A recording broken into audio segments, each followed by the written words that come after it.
Bonjour à tous, soyez les bienvenus. Vous me voyez avec un micro, c'est pas pour amplifier mon son, c'est parce qu'on fait une captation de la matinée. Donc soyez les bienvenus chez Relevant. On est ravis parce que ce matin, on a énormément de nouveaux visages face à nous, puisqu'on va faire la place à NJ qui va vous parler de ce qu'on fait ensemble.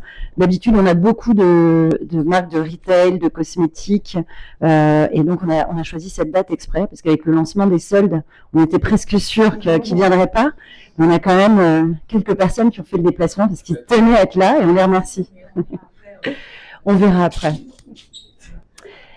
Donc, je vais bientôt passer la parole à Julie et Audrey qui vont nous faire le plaisir de partager des choses très très intéressantes sur la façon dont chez NJ on engage les clients.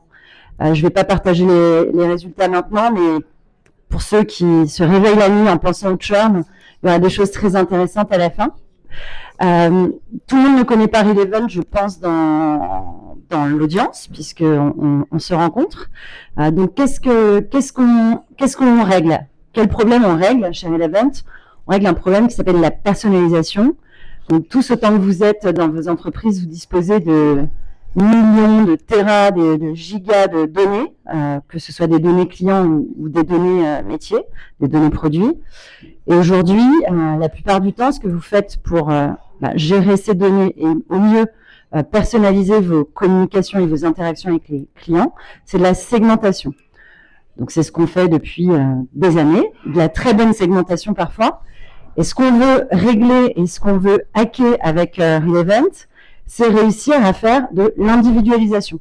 Et donc, de l'individualisation, qu'est-ce que ça signifie? Ça signifie être capable de mener cette personnalisation jusqu'au niveau de l'individu. Donc, je vais être capable de m'adresser à chaque individu en lui parlant de lui, sachant que je dispose de dizaines, centaines, milliers de données sur lui. Donc, on va s'en parler un peu plus loin. On ne va pas vous présenter Relevant tout de suite. Vous allez très bien comprendre de quoi il s'agit au fur et à mesure de la discussion. Et puis, à la fin, on aura même une présentation de notre ami Nicolas, qui est directeur commercial chez Relevant depuis 2 ans, qui viendra lever un peu le capot et vous en dire plus. Et donc, sans plus attendre, je vais passer la parole à Julie et Audrey. On est en petit comité, donc n'hésitez pas à lever la main ou même les interrompre pour poser vos questions. Elles en ont très besoin, très envie. Elles s'attendent à interagir avec vous. Il faudra qu'on s'arrête vers 10h. Pourquoi vous entendez quelques bruits? Déjà, on a obtenu du trésor public que jusqu'à 10h15, on ne soit pas marteau-piqué en permanence. Donc, c'est parti. Je vous présente Julie qui va commencer. Je vous passe la télécommande. Merci. Déjà, encore une fois, énorme merci d'être là avec nous ce matin et d'avoir accepté avec tant d'entrain de partager ce qu'on fait ensemble. Et on vous laisse raconter l'histoire. C'est à vous. Merci beaucoup. Enchantée, moi je m'appelle Julie Michelet, je suis chef de projet innovation, surtout du coup développer des solutions d'intelligence artificielle, mais aujourd'hui vous allez voir que non, donc pas que. Et Audrey, je te laisse te présenter. Audrey Juromani, je suis chargée de campagne marketing relationnel. Chargée de campagne marketing relationnel chez NJ. Voilà. Alors NJ, je pense que vous nous connaissez à peu près tous, mais nous aujourd'hui on représente la direction grand public, donc c'est la vente de contrats d'électricité et de gaz et options et services associés pour les particuliers français. Donc, on a un collectif d'à peu près 800 personnes. On est représenté sur toute la France puisqu'on a 9 sites aux 4 coins de la France. Et puis, aujourd'hui, on a environ 6 millions de clients, dont 4 millions qui ont des contrats d'électricité verte. Notre raison d'être, on va dire, c'est de faire rayonner notre marque dans le quotidien des Français et surtout de les accompagner à consommer moins et mieux. Avant de vous parler vraiment du projet et de ce qu'on a fait avec Relevant, la particularité de notre collaboration, c'est que c'est moi, en tant que chef de projet innovation, qui suis venue demander à Relevant de collaborer et pas quelqu'un du marketing directement. J'ai fait le relais avec Audrey qui travaille au marketing. Et donc pour ça, je voulais vous présenter la stratégie d'open innovation de chez NJ pour les enjeux retail particuliers, clients particuliers. Donc, dans l'équipe innovation, on a plusieurs actions qui lead notre quotidien. La première, ça va être de faire de l'exploration et de la veille. Qu'est-ce qui existe sur les marchés? On est censé être un peu au courant de toutes les technologies, de toutes les nouveautés, de voilà, toutes les tendances. Donc, on fait des benchmarks, on va à des salons, on se renseigne nous-mêmes, on lit des articles, on regarde des conférences. Et grâce à ça, on a à peu près repéré 300 startups depuis 2 ans. Donc, quand je dis repérer, c'est soit on a eu un premier échange avec eux, soit ils nous ont fait une démo, on les a vus à un salon. C'est vraiment une première qualification. Ensuite, de ces 300 startups repérées, à peu près par an, on cadre 30 initiatives. Donc, c'est vraiment du cadrage. C'est des projections de ROI, c'est est-ce que ça pourrait s'impliquer dans des cas d'usage qui ont de la valeur pour nous. Et pour cadrer ces cas d'usage-là, on essaye de toujours s'aligner avec la stratégie de notre direction, selon 4 grands piliers qui peuvent changer chaque année, mais c'est quand même assez similaire au fil des années. C'est le pilotage par la valeur, devenir les leaders de l'expérience client sur le marché, agir en faveur de la transition énergétique et, comme je le disais au début, accompagner nos clients dans cette transition. Et enfin, forcément, accroître notre performance financière et opérationnelle. Donc, du moment que nos cas d'usage, nos idées qui peuvent être réalisées grâce à des startups qu'on repère rentrent dans ces 4 piliers-là, on se dit qu'il y a peut-être un intérêt. Et donc, de ces 30 idées, on a à peu près 10 tests par an qui se concrétisent. Donc, des POC, des Proof of Concept, de 4 à 6 mois généralement. On considère que si une solution n'a pas fait ses preuves en 6 mois, c'est qu'il n'y a pas de valeur à l'instant T. Peut-être qu'on la retestera plus tard, mais en tout cas, c'est vraiment notre manière de travailler. Sur ces POC-là, on n'a pas de limite de techno. On travaille autant avec de l'IA, de l'IA générative, des sujets plutôt data science, adaptative learning. Enfin, vraiment, on a des sujets très, très, très variés du moment que ça sert à nos clients, à nos collaborateurs ou à notre portefeuille. Ça, c'est des POC. Au début, donc ça fait 5 ans qu'on existe à peu près, au début, on s'appelait le lab. Donc, on s'arrêtait au POC. On testait, on faisait nos comptes rendus et puis généralement, ça allait pas beaucoup plus loin. Depuis 2 ans, on a grossi, on a pris de l'ampleur et surtout, on a pu prouver que nos POC avaient une réelle valeur. Et grâce à ça, on réussit à peu près depuis 2 ans à aller vers 4 projets industrialisés. Donc, ça fait environ 8 depuis 2 ans. Cette phase de passage d'expérimentation à l'industrialisation, c'est la plus compliquée pour nous parce que quand on fait un test sur un périmètre un peu restreint, souvent, on est débranché de nos systèmes d'information, donc ça va plus vite, on a moins de contraintes RGPD, etc. Quand on doit passer à l'industrialisation sur une société comme Engie, il y a beaucoup de choses à prendre en compte. Donc, c'est pour ça qu'on passe de 300 startups repérées, 30 initiatives, à 4 partenariats, mais dont on est quand même plutôt très fiers. Real Event en est un, puisqu'on a fait un POC et on a généralisé. On vous en reparlera juste après. La dernière chose liée à l'innovation que je voulais vous présenter, c'est justement pour passer de cette phase de POC à industrialisation. Je ne vais pas réinventer l'eau chaude, mais il y a quelques petits tips qu'on a remarqués et qu'on essaie d'appliquer à chacune de ces phases, sans lesquelles nos projets fonctionnent moins bien. La première, donc c'est plutôt au début des phases, c'est toujours avoir un sponsor, donc qui est quelqu'un de la direction du CODIR, qui va être le sponsor de ce projet-là. Parce qu'on s'est rendu compte que les prises de décision étaient parfois très compliquées. Est-ce qu'on passe à l'échelle? Quel budget on met? Quelle équipe est impliquée? Et en fait, s'il n'y a pas un sponsor qui est assez haut dans la hiérarchie pour acter, on traîne. Il y a des réunions sur réunions. Donc maintenant, on a un sponsor à chaque fois qui s'engage à prendre les décisions qu'il faut. C'est pas forcément lui qui financera, mais en tout cas celui qui va être le plus concerné par le projet. Alignement entre les équipes. Comme tout projet, et encore plus les projets d'innovation, on a des équipes très très différentes qui doivent travailler ensemble, les équipes métiers, les équipes IT, les équipes innovation, etc. Donc il faut s'assurer qu'on va tous dans la même direction et que les intérêts des uns ne viennent pas se confronter aux intérêts des autres. Quand on avance un petit peu et qu'on arrive à la phase de cadrage, on en a parlé, mais le pilotage par la valeur, on ne fait pas un POC ni une généralisation sans ROI, je pense que ça, je vous apprends rien, mais on essaye de le faire le plus près possible de la réalité en faisant des tests sur le terrain pour se rendre compte à peu près des KPIs ou des objectifs qu'on peut atteindre. J'en parlais, pour l'époque, on fait des mini-analyses RGPD sécurité parce qu'on est souvent débranché. Quand on généralise, là, il faut faire des ISP, enfin, je sais pas si, voilà, des grosses analyses RGPD sécurité. Et donc ça, on le cadre le plus en amont possible. Et maintenant, de plus en plus, on le fait même pendant le POC, même si c'est pas nécessaire, pour que quand on va le généraliser, on soit sûr qu'il n'y a pas de blocage. Et enfin, quand on est en train de tester, la partie qui nous a pêché, qui nous a vraiment posé le plus de problèmes, c'est l'accompagnement au changement. La plupart de nos projets, pas tous, ont pour finalité d'être dans les mains de nos conseillers clientèle. C'est des personnes qui font leur boulot, qui sont experts pour la plupart depuis des années, qui ont des process qu'ils respectent et qu'ils connaissent. Et nous, à l'équipe innovation, on vient un peu les chambouler, leur donner des outils en plus qui, certes, ont le but de les aider, mais ils ne le voient pas toujours comme ça. Donc, il faut s'assurer qu'on a bien cette transition qui est faite dans les temps, avec des sponsors aussi métiers. Donc, les responsables d'équipe de conseillers peuvent faire le rôle de sponsor et essayer de fédérer en interne les nouveaux outils. Et puis, ça va un peu avec aussi anticiper le run. Parce que moi, je suis chef de projet innovation. À partir du moment où ce n'est plus un projet et que je passe en run, je sors du projet. Sauf que parfois, c'est plus compliqué que ça parce que ça fait 6 mois qu'on est dans le truc. On n'a pas forcément identifié la personne qui sera en charge des chefs de produit, ou je ne sais pas vraiment comment on peut l'appeler selon les projets. Et ça a pu poser problème. Moi, en tant que chef de projet, je suis restée 2 ans et demi sur un projet qui était en run et ça n'a pas trop de sens. Donc voilà, c'est à peu près tout ce que je voulais vous dire sur la partie innovation. Je ne sais pas s'il y a des questions d'abord sur cette partie-là. Non. Très bien. Et je passe la main à Audrey dans ce cas-là. Donc, du coup, côté métier, quand on veut booster un peu l'innovation, on fait appel à Julie. C'est ce que j'ai fait, enfin, c'est ce qu'on a fait, nous, au marketing. Donc, je suis au sein du marketing d'Engie, des clients, à destination des clients particuliers, dans une équipe qui s'appelle Relationnel et Engagement.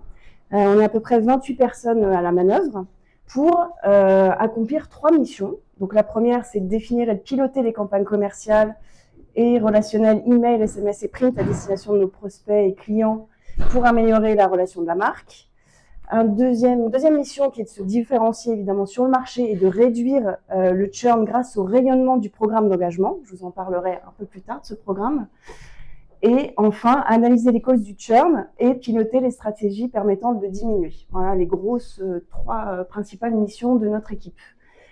Alors, chez Engie, 2 enjeux fondamentaux, donc vous partagez peut-être aussi dans vos marques, c'est de se différencier sur le marché d'énergie, qui est quand même, il y a beaucoup d'acteurs, et engager le client. Ça aussi, c'est un axe très important pour nous. Ça fait à peu près, je pense, 6 ans qu'il y a ce petit tampon, j'agis avec Engie, vous avez dû voir dans les pubs médias, on le met partout, dans nos emails. Et qu'est-ce qu'il dit ce tampon? Il dit qu'on donne le pouvoir d'agir à nos clients pour consommer moins d'énergie grâce à des solutions concrètes pour consommer moins et mieux. Donc, on veut être dans le concret. Et ce petit stamp, depuis 4 ans, est incarné par le programme d'engagement, qui est mon programme pour agir. Alors, lui, il dit quoi? Il dit ensemble, agissons en faveur de la transition énergétique. On va tous ensemble faire en sorte d'aller vers une transition énergétique. Donc, ce programme incarne vraiment j'agis avec Engie. Voilà. Je ne sais pas si vous connaissez ce programme d'engagement à destination de nos clients. Je sais. Est-ce que les concurrents le connaissent? Donc, je vais vous en parler un petit peu, la mécanique notamment. Alors, c'est très simple. Quand je suis client Engie, je vais sur mon espace client, je me connecte et sur le dashboard, il y a un petit onglet, mon programme pour agir. Donc, je rentre dans le programme. Et là commence un peu la mécanique du jeu, parce qu'on gagne des points qui s'appellent kilowatts. Et on les gagne comment? On les gagne, alors, du geste le plus simple au quotidien à des choses plus engageantes. Alors, quand on parle de gestes simples, c'est lire des articles sur la transition énergétique, faire des quiz sur, là, c'est comment passer une journée écologique. Ça peut être, je calcule mon empreinte carbone grâce à un outil. Donc ça, c'est des gestes qu'on considère assez simples, peu engageantes. Et puis, pour les clients les plus engagés dans la transition, ils peuvent nous envoyer leur preuve d'achat d'un appareil électroménager A++, par exemple. Et donc, plus on a des actes engageants, plus on gagne de points. Également, il y a aussi la pose de panneaux photovoltaïques sur votre maison. Ça rapporte un max, ça, logique. Et donc, une fois que le client a cumulé, a gagné tous ces points, l'objectif, c'est qu'il les utilise. Donc, nous, on a apporté de la pédagogie sur la transition énergétique. Le client a appris des choses, il gagne des points. Et derrière, il va les utiliser. Donc, il peut les utiliser en commandant gratuitement des produits éco-responsables. Donc, c'est des gourdes, des cotons, des maquillants, réutilisables. Mais vraiment, le cœur du programme, c'est de soutenir des projets derrière. Et donc, chaque mois, on renouvelle tous ces projets qui sont mis en avant d'associations. Et le but, c'est de les soutenir en faisant des dons de kilowatts, donc des dons de points. Aujourd'hui, il y a environ 50 000 soutiens en moyenne par mois de ces projets de nos clients. Donc, ça marche très, très bien. Et on renouvelle vraiment les assos. Donc là, il y a par exemple une assos qui favorise la livraison de médicaments par vélo cargo. Donc, c'est vraiment que des associations en lien avec la transition énergétique éco-responsable. Donc, voilà tous ces points. Et Donc nos programmes existent déjà depuis 4 ans. Ils fonctionnent très très bien et on voit les chiffres. En mai 2022, on avait 140 000 clients actifs. Aujourd'hui, on est à plus de 900 000. Alors, pourquoi ça marche? Parce qu'on essaye d'apporter toujours des nouveautés. Dernièrement, il y a un podcast qui est accessible via l'appli. On a ce fameux outil de calcul d'empreinte carbone qu'on a développé avec un partenaire. Et alors aussi également, toute l'année, on anime tous ces clients actifs et c'est des éco-défis. Donc, on propose aux clients sur un temps court, donc de 2 à 3 mois, de baisser sa consommation d'énergie par rapport à l'année précédente. Donc, on anime comme ça, il y en a plusieurs dans l'année. Et ça aussi, au début, on était à 87 000 participants. Fin 2022, on est à plus de 200 000 participants. Donc, les gens s'impliquent à fond sur ces défis-là.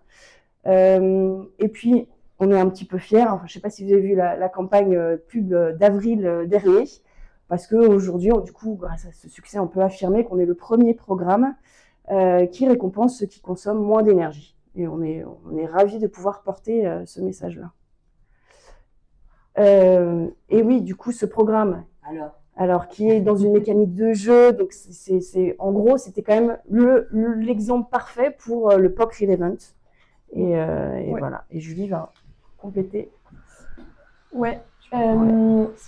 Du coup, effectivement, on avait un problème de base que je pense on partage tous. C'est il y a de plus en plus de communications qui sont envoyées aux Français, on s'y perd, on a des touchpoints absolument partout au cours de notre journée, et donc on a besoin de se différencier et de prendre en compte l'individu et peut-être un peu sortir plutôt des gros segments, mais de vraiment prendre la personne en tant que telle. Très rapidement, pour nous, forcément, ça améliorera nos performances de campagne, et puis surtout pour nos clients.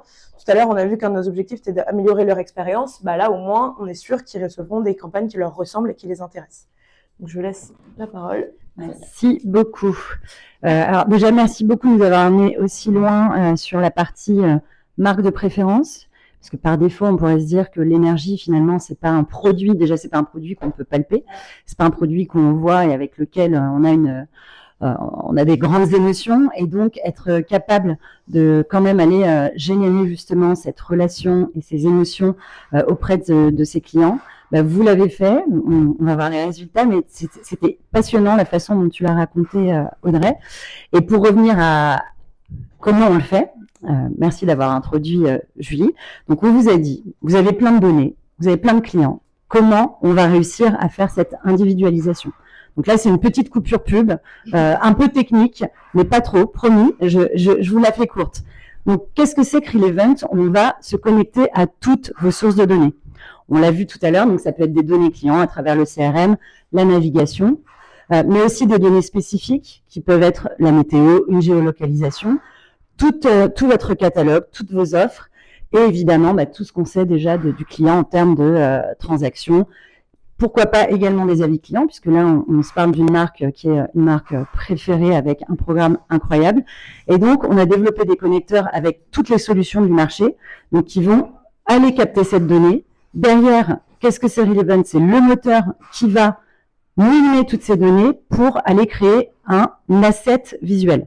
Donc, asset visuel, donc un contenu que vous allez pouvoir mettre à disposition de vos communications. Donc, quand on parle de communication, on parle de canaux en général. Donc, les canaux en sortie sont tous vos canaux. Et là, on est totalement agnostique de vos canaux d'activation. On a évidemment mis des logos à titre de repère, des très jolis logos, n'est-ce pas, Charles-Henri? Et donc, concrètement, ce qui en sort, c'est une URL, un lien Real Event que vous allez insérer dans toutes vos coms et donc qui va permettre en temps réel, très important, donc au moment où vos clients consomment ce contenu, de pouvoir l'individualiser en fonction de ce que je sais déjà de cet individu, donc les actions qu'il vient de faire sur mon site web, sa consommation, qui il est, tout ce dont je dispose sur lui. Je spoile pas trop, Nico nous en dira plus tout à l'heure. Et donc concrètement, la façon dont ça va se constituer, donc c'est un système de calque. Je vous parlais d'un asset visuel, le voilà, et cet asset visuel, il va être composé à partir des sources de données auxquelles je vais décider de me connecter et selon le contenu que je dois lui pousser à ce moment-là. D'ailleurs, je dis pousser, et finalement, on se parle déjà de pull marketing, Parce qu'en fait, on n'est pas dans une logique où la marque décide d'envoyer un message avec un contenu à un moment donné, mais c'est au moment où le consommateur va consommer ce contenu qu'il va se constituer. Donc, on est sur du pull marketing. Donc, vraiment, le consommateur est acteur de ce qu'il consomme. J'ai terminé pour la coupure. Et donc, on va voir ce que ça donne concrètement avec les cas d'usage chez NJ. Je te redonne le micro, Audrey. Et la télécommande. Alors, donc on a fait un POC de 6 mois avec Relevant sur mon programme pour agir, et on a essayé de construire quelque chose. C'est à Je toi. crois que c'était à moi. C'est pas grave, je te laisse partir. Non, j'ai pas gadget. Effectivement, donc on a fait un POC de 6 mois. Comme je disais tout à l'heure, on fait entre 4 et 6 mois. Là, vu qu'on savait pas trop dans quoi on s'embarquait, et en plus, nous, à l'innovation, c'est la première fois qu'on collaborait avec le marketing. Donc bon, c'est dit, on prend large. Les deux grands objectifs de ce POC, c'était de pérenniser notre nombre de clients actifs sur le programme, puisque pérenniser, même aller un peu au-delà, idéalement, et d'améliorer les performances. Pour ça, on est venu jouer sur 2 choses. Augmenter la pertinence de ce qu'on va proposer à nos clients, puisque chaque mois étaient envoyés des emails où les clients découvraient des nouvelles manières de gagner des points et des nouvelles manières de les utiliser. Sauf que, Audrey t'en reparlera certainement après, mais on faisait par segment, mais il y avait, je crois, 4 segments, quelque chose comme ça. Ouais, des fois, on était à 12. 12, ok. Bon, donc à chaque fois, on devait créer les nouvelles versions, et puis surtout, 12, c'est beaucoup en termes de travail, mais en termes de perso, ça veut dire que là, vous êtes déjà plus de 12, en fait, vous êtes obligé d'avoir les mêmes contenus pour certains d'entre vous. Donc là, ce qu'on s'est dit, c'est qu'on allait se baser sur les données qu'on avait sur le client pour pousser à chaque personne les propositions donc de earn, de gain de points, et de burn, d'utilisation de points, les plus pertinentes par rapport à eux. Et le deuxième axe, c'était de rajouter des informations personnalisées, on le verra juste après, des petites incentives où on va dire au client plus que 12 points pour commander cet objet. Si tu réalises cette action-là, tu monteras ta cagnotte à 300 points. Donc, ce qui permet d'aller quand même plus loin dans la personnalisation et d'inciter le client à agir. On l'a un peu spoilé dès le début, le projet a bien fonctionné, c'est pour ça qu'on est là aussi. Pourquoi il a bien fonctionné? Ça revient au slide que je vous présentais juste avant, c'est qu'en fait, on a eu une implication de toutes nos équipes, innovation, UX, data, programme d'engagement et marketing relationnel, et j'en oublie très certainement, vraiment au même niveau. Tout le monde était impliqué, tout le monde avait envie que ça marche, ce qui est pour le coup quand même assez rare dans des POC. Il y en a toujours une équipe qui se dit « Ouais, non, moi ça me rajoute un peu du boulot et ça m'apporte pas grand-chose ». Là, pour le coup, tout le monde a joué le jeu, ce qui fait qu'on s'entraînait vers... on allait toujours plus loin. Et en plus de ça, côté Relevant aussi, il y avait une implication, on a toujours eu les réponses dont on avait besoin, on avait les bons interlocuteurs au bon moment, ce qui fait que vu que tout le monde était au même niveau d'implication, on a réussi. Et c'est là où je te remercie. Ouais. Alors, qu'est-ce qui a changé? Concrètement, je vous montre. À droite, la version avec Relevant, et à gauche, la version figée, donc les fameuses 12 maquettes. Pourquoi on a sauté aussi sur l'occasion, Julie tous, c'est que ça fait 12 maquettes, c'est du taf. Et on savait qu'avec Relevant, le début, on allait apprendre, donc ça nous a généré du travail. Mais forcément, à un moment donné, on allait en gagner. Donc, et puis, le client au bout était satisfait. Donc, alors, du coup, la version individualisée, notamment, ce qu'on peut faire avec Relevant, c'est qu'on a un compteur de points, donc que vous voyez là et là-bas, 135, qui devient plus... qui s'affiche en fonction de ce que le client a fait précédemment. On est capable de lui dire, tu as X points, dont 50 points qui vont expirer. Donc là, il va se dire, faut que je les utilise. Ou tu as X points, dont 5 points, parce que tu as consommé ma conso. On gagne aussi des points quand on fait des actes de ce type-là, aller voir sa conso tous les mois. Donc ça, c'est un gros point fort pour animer dès l'entrée de l'email. En réel. En temps réel, oui, c'est ça. C'est-à-dire qu'il ouvre l'email et si la veille, il est allé voir sa conso, quand il ouvre l'email, on lui dit il a les 5 points. Moi, avant, non, j'étais en figé et puis je pouvais pas savoir ce qu'il avait fait juste avant l'ouverture. Idem pour ce qu'on poussait en cartes, on appelle ça des cartes. À gauche, moi, je me dis, mon client est entre 0 et 100 points. Et je lui dire, je lui parlais de l'outil empreinte carbone, je lui poussais le dernier quiz, le dernier projet et le dernier objet. Avec Relevant, on est capable de lui pousser un quiz qu'il n'a pas fait, par exemple, parce qu'il peut très bien l'avoir fait. On lui pousse aussi que des choses qui sont adaptées à son nombre de points. Et c'est-à-dire, c'est l'objet qui peut se commander avec le nombre de points qu'il a. Donc, on est vraiment dans l'interactivité. Et puis, il y a cette fameuse petite phrase dont tu parlais, Julie, où on est capable de faire un petit calcul et on lui dit, une fois que tu auras soutenu ce projet-là, il te restera X points. Donc, c'est des petits modules de calcul et de phrases qui attirent l'attention. Ça. Ouais, mais c'est très bien. On a refait la slide plutôt avec les calques où on voit toutes les couches qui viennent instantanément se cumuler pour créer notre version finale où on a effectivement ces cartes qui sont poussées en temps réel. Et aussi, ce qui est important, c'est que chaque mois, vous deviez rechoisir les 4 cartes qui étaient poussées, etc. Alors qu'avec Relevant, c'est une moulinette qu'on a figée et qui tourne tout le temps. Donc, bon, on aime bien rajouter des petits trucs. Donc, du coup, on retravaille un peu chaque mois, mais on pourrait se dire qu'on la laisse tourner toute seule et qu'on n'a plus de travail quasiment à faire chaque mois. Et que ce soit toujours des contenus nouveaux et toujours adaptés qui s'affichent aux clients. Nous, au niveau des données, on est venu se baser sur, alors maintenant, 3 types de données. Les données de navigation de nos clients sur notre site, les données qui sont dans le DAM, donc c'est tout ce qui est lié à la bibliothèque de mon programme pour agir. Donc, bien sûr qu'on a tous les projets, tous les quiz, etc. Et nos données CRM, où on sait exactement ce que le client a fait sur le programme depuis qu'il est inscrit au programme. Donc, en combinant tout ça, on réussit à avoir nos différents calques, les propositions de cartes, les petites phrases, les calculs de nombre de points, les images du DAM et le fond qui, lui, pour le coup, est par Relevant, parce que c'est un fond figé. Est-ce qu'il y a des questions là-dessus? Oui. Comment vous avez géré les sujets de validation de contenu en fait? Moi, je suis dans le secteur finance, on valide tout par la terre entière 50 fois avant d'envoyer au client. Là, je comprends, on pousse des choses en temps réel au client. Là, je vois qu'il y a des choses qui sont préparées. Donc, en fait, il y a dans le DAM tout ce qu'il faut. Donc, ça veut dire qu'on a une conscience tranquille. On sait que la machine va bien faire son boulot parce que tout ce qui est un peu dans la bibliothèque, j'ai déjà validé et je peux envoyer au client. Est-ce que c'est ça? Vous avez répondu. Alors, la question a été vite répondue, si je puis dire. Donc, c'est comment on s'assure que tous les contenus, que mon asset visuel final sera valable au niveau direction, marque, message juridique. Et donc, en effet, tous les contenus sur lesquels on va aller puiser pour arriver à ce résultat final, il est déjà, c'est chez vous, c'est validé. Et je vais vous laisser compléter surtout sur la façon dont on le fait. Donc, en gros, quand même, à la manœuvre derrière, c'est l'équipe du programme, de mon programme pour agir. Ils sont en charge de tout le contenu qui est poussé sur tous les canaux. Donc, en gros, en amont, ils ont géré ce qui allait pousser sur l'espace client. Sur le site, ça, c'est des cartes qui sont visibles via l'espace client. Donc, nous, on est tranquille là-dessus, sur le wording, surtout, on vient juste se sourcer. Et au tout début, les petites phrases, quand même, on les a fait valider. Ah oui, on a quand même on a rajouté une petite couche.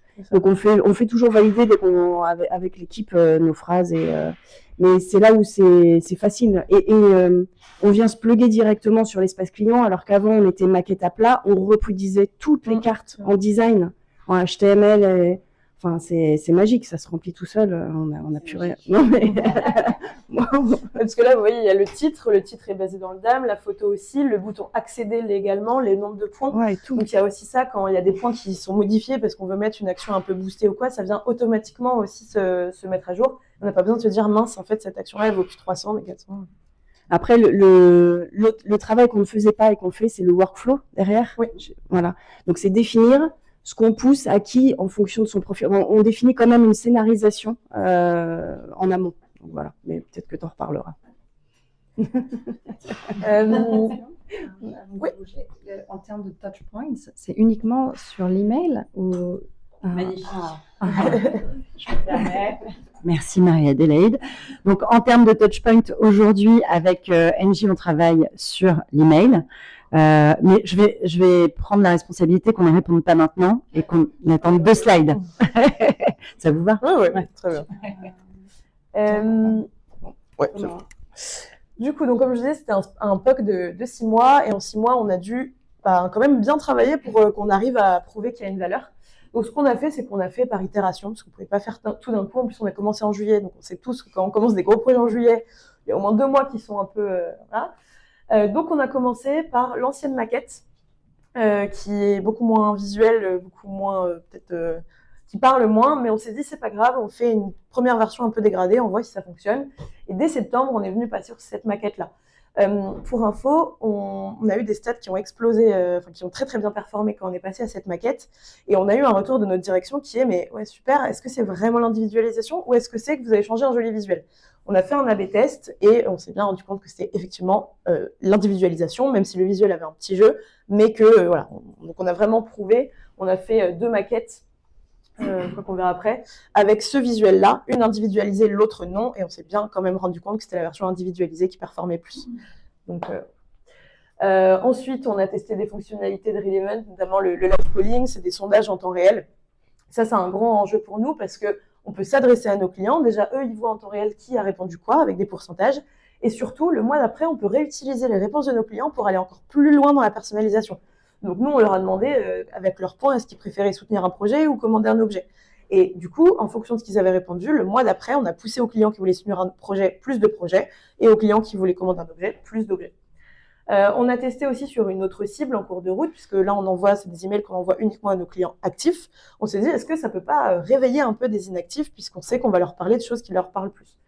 Ça a plutôt bien performé. Je crois que c'est les meilleurs stats au niveau des taux de clics, etc. En tout cas, voilà, on le continue. Et puis, on a fait des éditions un peu spéciales, notamment le calendrier de l'Avent, où chaque jour, il y avait des promotions sur les objets et il y avait des quiz qui rapportaient plus de points qu'en temps normal. Et l'avantage de Relevant là-dedans, c'est un peu ce que je disais tout à l'heure, c'est qu'on n'avait pas besoin chaque jour de venir rentrer la différence de points, etc. Ça se mettait en temps réel. Chaque jour, l'objet ou le projet qui était mis en avant était automatiquement mis en avant aussi dans les emails. On a fait aussi une version en janvier bilan personnalisé. Donc depuis, sur toute l'année 2023, un peu le compte-rendu, combien de projets vous avez soutenus, combien de points vous avez dépensés, etc. Et depuis, en avril, c'était les 4 ans de notre programme et on a aussi fait une version anniversaire. Donc Relevant aide à ça puisqu'on peut aller encore plus loin dans l'individualisation et surtout dans l'automatisation de ce qu'on affiche. Et donc concrètement, là, on a fait 2 cas clients pour vous montrer voilà ce qu'ils vont recevoir avec Relevant aujourd'hui. Donc, on a le cas de Marjolaine. Elle a assez de points pour obtenir un objet. Elle n'est pas... Oui, donc du coup, on lui pousse un objet qui est proche du nombre de points qu'elle a. D'ailleurs, visiblement, elle en a plus qu'il ne faut parce que si elle commande cet objet, il lui restera encore 531 points après avoir commandé cet objet. On lui pousse un projet à soutenir parce que c'est quand même l'ADN du programme. Et puis également, on va voir ce qu'elle a déjà fait pour gagner des points.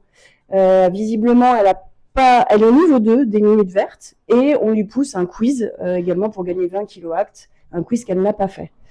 Et là, du coup, au niveau des quiz, on a automatiquement les badges en fonction des niveaux qui s'affichent en fonction d'où on est le client. Ouais, en gros, elle est au niveau 2. Et puis Sophie, qui a un autre profil, elle n'a pas assez de points pour commander un objet. Par contre, elle est éligible à nos éco-défis. Donc, automatiquement, en première carte, on a appelé ça des cartes, on lui pousse l'éco-défi gaz.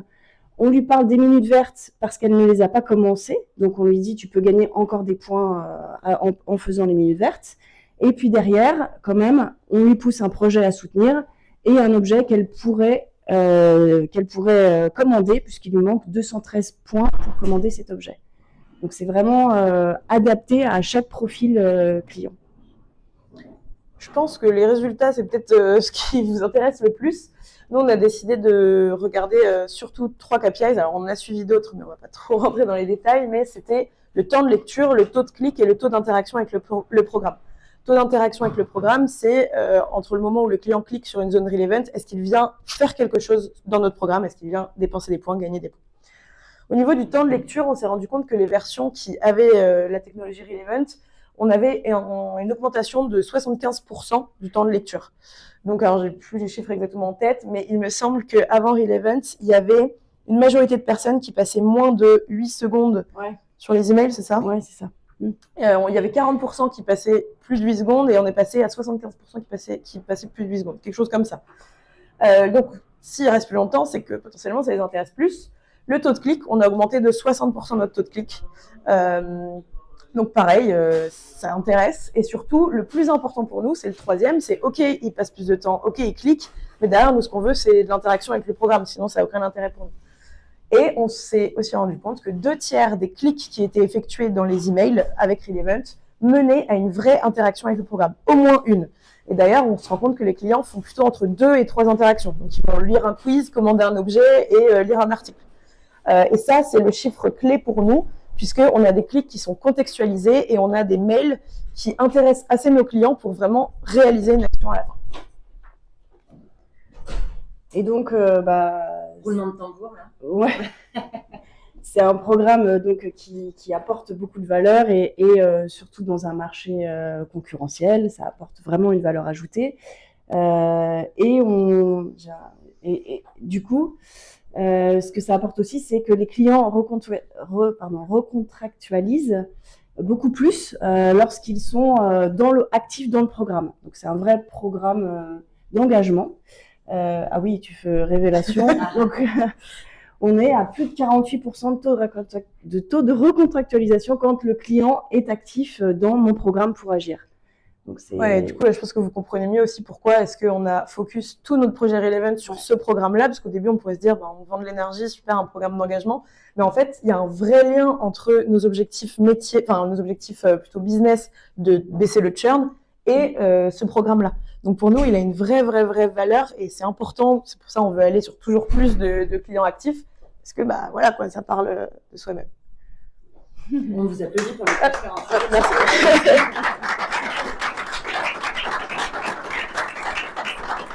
Et pour finir, dernière slide, c'était plus pour vous dire, ça c'était le POC, où on en est maintenant. Donc on a généralisé sur 2024. On a testé sur d'autres cas d'usage comme Programme pour agir, parce qu'on a le temps maintenant, donc on sait que ça marche en plus. Donc on a testé sur des cas d'usage peut-être un peu plus métiers, sur des emails travaux, sur des emails déménagement, et on a envie d'aller encore plus loin. Et on a aussi eu l'aide de Convertéo, qui sont dans la salle d'ailleurs, donc Clara, puisque pour la partie purement opérationnelle, nous, on n'avait pas forcément la bande passante, mais on voulait pas arrêter le projet. Donc, on s'est dit, voilà, on va aussi prendre l'aide de quelqu'un d'extérieur. Donc, en combinant l'expertise de Relevant sur les nouveaux cas d'usage, l'expertise de Convertéo sur la partie opérationnelle, nous pour la partie métier. Et là, alors rien n'est fait, mais on réfléchit à aller sur d'autres canaux, notamment sur les notifications in-app, qui aussi, pourquoi pas, sur des cas d'usage MPPA, enfin mon programme pour agir, pardon.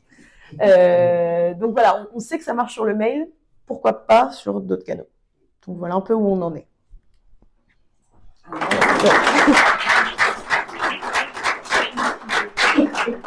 Est-ce que vous avez des questions pour Audrey et Julie? Oui. J'ai une question. Merci. Merci Audrey. Concernant les inactifs, est-ce que vous avez pu aussi voir des résultats dessus, si ils sont passés en actifs ou... Ouais, on a eu, je sais pas si tu veux dire, moi je ne saurais pas comparer, mais on a eu quand même pas mal de... Merci. Oui, on a de la réactivation, mais dans ce lot d'inactifs, il y a des profils de clients très différents en fait. C'est une grosse masse et on a des gens plus ou moins appétents. Donc ce qu'on arrive à faire, c'est à choper les appétents et à les engager dans ce programme. Mais il y a une marge, il y en a, on n'arrivera jamais à les attraper. Mais en tout cas, l'interactivité de l'email permet de les attraper. Et d'ailleurs, c'est ce qu'on doit travailler encore plus là dans les mois à venir.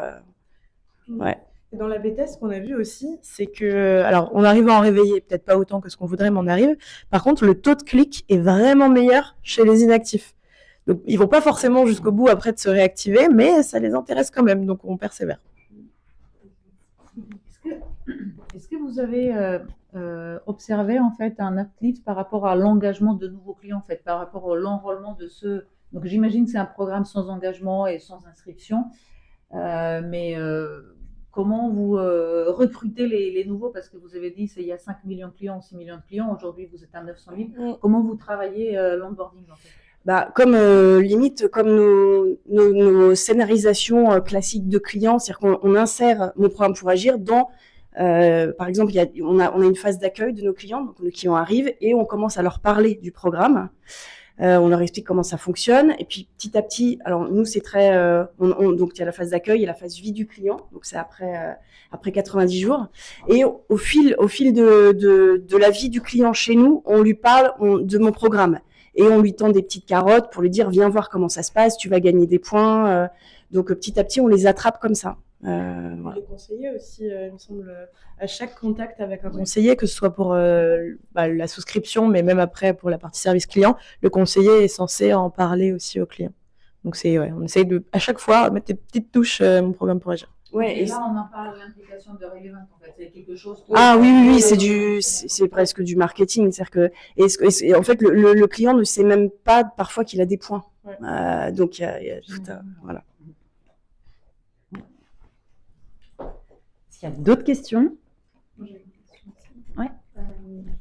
Merci. C'était plus pour la phase, disons, en amont avec toute la partie Consumer Insights. Enfin, comment est-ce que vous êtes parti d'insight consommateur pour savoir quels sont les différents types de personas, quels sont les différents types d'engagements qui vont justement, vous aviez 2 personnes différentes. Comment vous savez que le filtre à café va me plaire à moi et, enfin, donc voilà, Ouais. plus cette partie pour vraiment vous assurer que les interactions soient relevant. Ouais. No pun intended.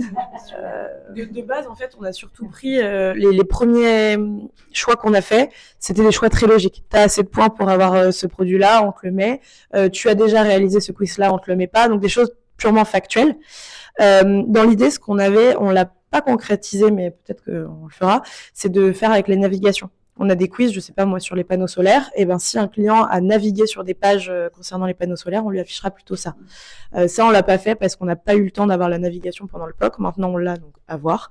Mais on est plutôt passé sur des éléments factuels et aussi sur nos priorités métiers. Puisque au niveau du programme, il y a un peu des objets phares ou des quiz phares ou les nouveautés.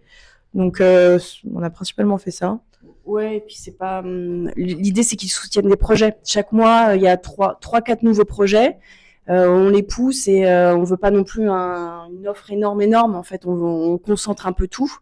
Et puis, comme la boutique, elle est très très light. C'est pas un truc tentaculaire. Enfin, ce serait antinomique au programme qui se veut consommer moins et mieux. Ouais. Voilà. Donc. D'autres questions? Bon, ben, on vous applaudit une nouvelle fois et on vous remercie. Peut-être qu'il y aura d'autres questions qui vont arriver. Bien sûr.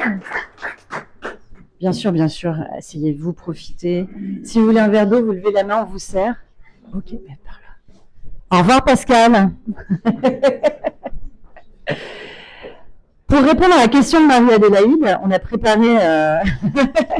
a préparé quelques éléments, mais éléments qui faisaient écho à l'ouverture d'Engie sur justement les canaux.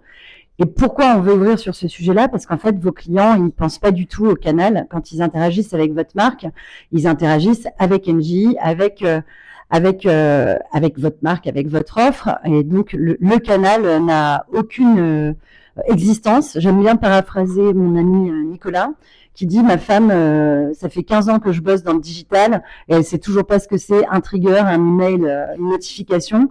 Ce qu'elle sait, c'est que Engie lui parle à elle et ce qu'elle veut, c'est que en fonction du moment et de l'endroit où elle décide d'interagir, ben on lui raconte l'histoire la plus pertinente sur le moment. Donc je vais justement appeler Nicolas qui va nous ouvrir sur le futur avec Engie, mais en se raccrochant à ce qu'on sait déjà faire, ce qu'on fait déjà avec des clients.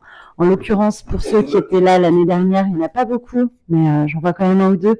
On avait le plaisir d'avoir Carrefour qui témoignait sur la collaboration et donc sur la façon dont ils engagent chaque individu avec toute une complexité que vous pouvez imaginer quand vous êtes Carrefour, à savoir un réseau de magasins assez colossal, des offres qui varient avec une politique de prix pour chaque magasin, avec des notions de stock hyper complexes.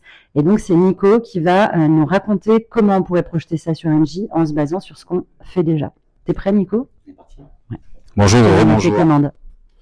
Ok, ce qui est assez intéressant dans l'approche qu'on a menée avec Carrefour, c'est comme on l'a dit juste avant, c'est qu'on ne pense qu'aux consommateurs, non plus dans une approche push, mais dans une approche pull, qui part du principe où on est tous des marketeurs dans cette salle, avec des ambitions de KPI, etc.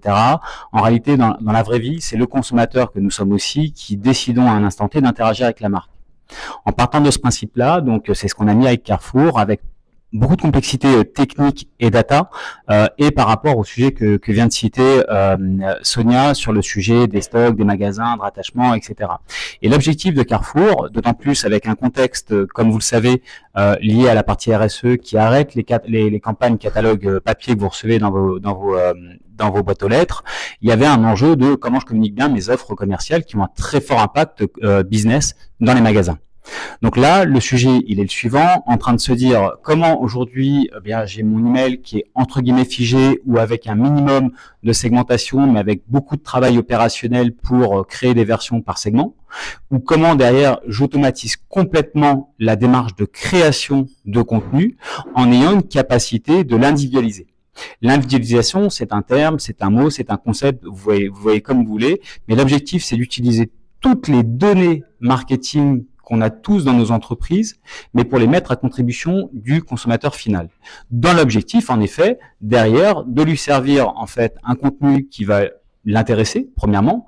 Entre autres, chez Carrefour, c'est des offres commerciales par rapport au plan d'animation commerciale qu'on va pouvoir pousser en fonction de qui il est, du magasin d'attachement, etc. OK ? Hop. Alors, ce qui est assez intéressant, on s'est posé la question tout à l'heure si on devait regarder le slide ou pas. Ouais.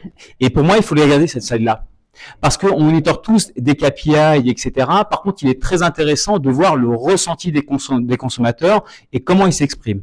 Il y a plein de solutions aujourd'hui qui nous permettent de récolter ces avis-là, de les analyser et de prendre des décisions justement par rapport à ça. Dans le cas de Carrefour, entre autres, qui monitorent énormément l'ensemble de leurs actions marketing par le NPS, il y avait 3 leviers qui étaient bien distincts. Le premier, le troisième plutôt, c'est le produit n'est plus en stock. Hyper frustré. Enfin, on est nous-mêmes consommateurs, je reçois une communication, je vais dans mon magasin pour l'acheter, il est plus dispo. Le deuxième, c'est l'anonymisation. Non. Non. Anomalie de prix. Anomalie de prix. Donc ça aussi, hyper frustrant. Encore une fois, on se remet dans la peau d'un consommateur, vous arrivez en caisse, le prix n'est pas celui le bon, etc. Et le troisième, c'est la promotion qui est pas disponible dans le magasin dans lequel je vais faire mes courses.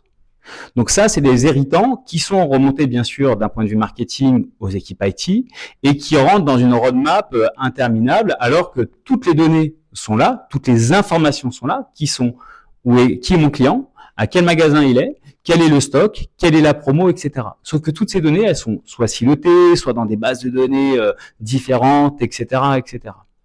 Et deux possibilités, soit on attend 6 mois, 1 an pour justement travailler le cas d'usage et trouver une solution potentiellement, soit justement on a une capacité d'agiliser ce cas métier au niveau aussi technique pour l'industrialiser. Et c'est là où on pense touchpoint, c'est-à-dire que mon consommateur chez Carrefour, quel que soit le canal sur lequel il va interagir avec la marque sur la partie promotionnelle en temps réel, va être en capacité d'avoir une offre qui lui correspond par rapport à son magasin de rattachement, avec le bon prix, et si oui ou non, il y a du stock dans son magasin. L'impact en termes de KPI est très impactant, mais aussi au niveau opérationnel en termes de scalabilité de la création de contenu. Ça va jusque-là? Alors attends, avant qu'on passe à ça, je suis désolée Nico, c'était pas prévu, mais je rebondis sur ce que Audrey disait, que tu viens de présenter. On parle de touchpoint et donc de cycle de vie et beaucoup de temps réel.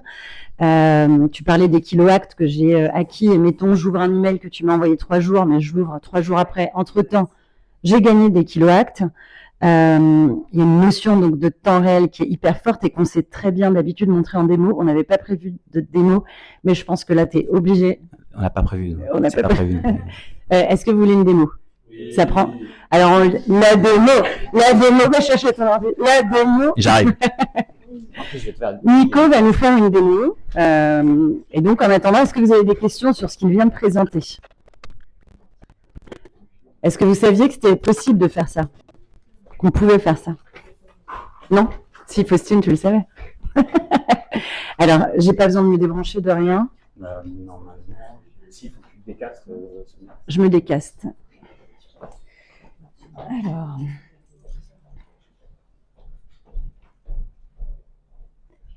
Hop.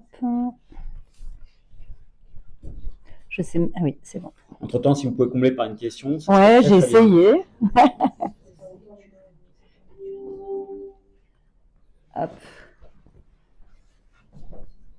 Donc, ce que va démontrer, puisqu'on parle d'une démo, Nicolas, ça marche pas, c'est ça? C'était pas prévu. Mais C'était pas prévu. Sinon, on l'aurait fait directement de ton ordi. C'est la capacité à mettre à jour en temps réel un contenu au moment de sa consommation. Donc, on vous a beaucoup parlé de l'email.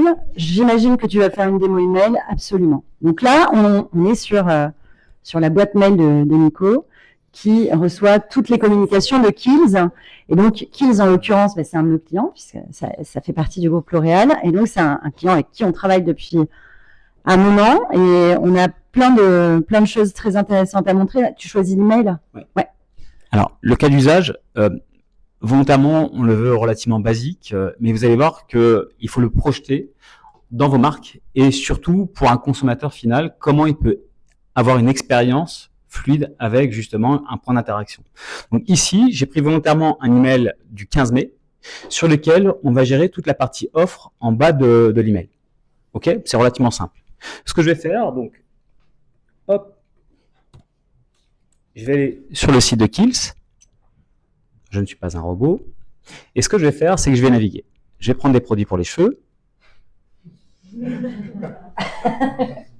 C'était pour ça qu'il fallait faire une démo, parce que c'est dommage. Il y a toujours une pointe d'humour chez Eleven. On va l'ajouter au panier.